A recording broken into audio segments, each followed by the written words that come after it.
credit. Shutterstock: how stoned are you, really? That's the question researchers challenged marijuana users to answer in a prototype app called Am I Stoned?, in which they completed a series of tasks evaluating their memory, cognitive speed, reaction time and fine motor skills. The prototype could in time make users more aware of the effects of THC, tetrahydrocannabinol, the compound in marijuana responsible for its psychoactive effects, the researchers said.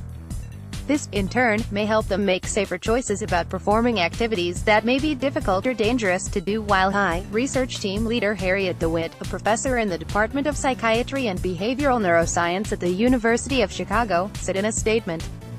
The scientists presented their findings today, April 24, at the annual Experimental Biology Conference. The results have not yet been published in a peer-reviewed journal. 25 odd facts about marijuana. When a person uses marijuana, THC interacts with the brain, stimulating dopamine production and creating a sense of euphoria.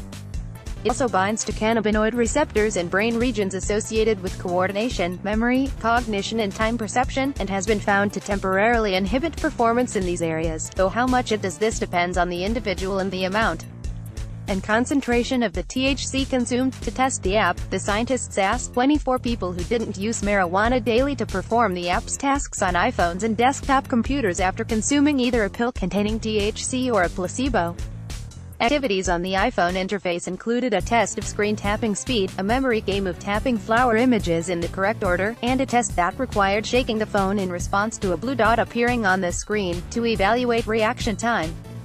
On the desktop, similar tasks addressed cognitive processing speed, task reaction time, fine motor coordination and working memory span. Project researcher Elisa Pabon, a doctoral candidate at the Pritzker School of Medicine at the University of Chicago, told Live Science in an email. The researchers found that the desktop interfaces could detect impairment successfully using 3 of the 4 tasks, while iPhone apps could do so with only 1 of the tasks.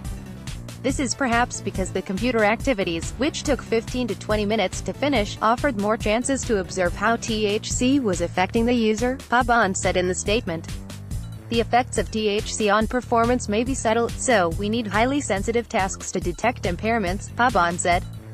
One drawback to a self-administered test such as this, however, is that if someone becomes good at performing the tasks through repetition and practice, the results won't accurately reflect how impaired they are, said Von Rice, a lecturer on social and behavioral sciences at the Harvard T.H.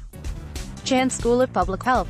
Reese, who was not involved in the app's development, also noted that vigilance in judgment planning, functions that could also be affected by THC, did not appear to be evaluated by the app, so its results could paint an incomplete picture of an individual's impairment. At this stage, there is much more data that still needs to be gathered before the app can reliably test people for THC impairment, Pabon said. For example, it's important that the app factor in how a person performed on the tests when sober, and how repetition and practice impact the results, she said. What's more, the app may not be able to distinguish between different doses of THC, or if the user is under the influence of other substances as well. Nevertheless, the app could eventually prove useful as a tool for improving users' awareness and understanding of their own impairment, which could be helpful as legal marijuana becomes more accepted and widespread in the U.S., Reese told Live Science.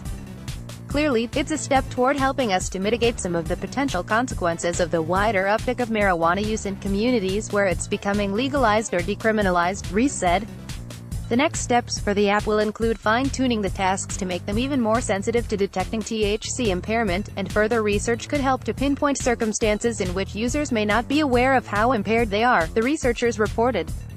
In a second phase study currently underway, the scientists are evaluating an optimized version of the app with tasks that take longer to complete and are more complex than in the prototype, Pabon said. Original article on Live Science.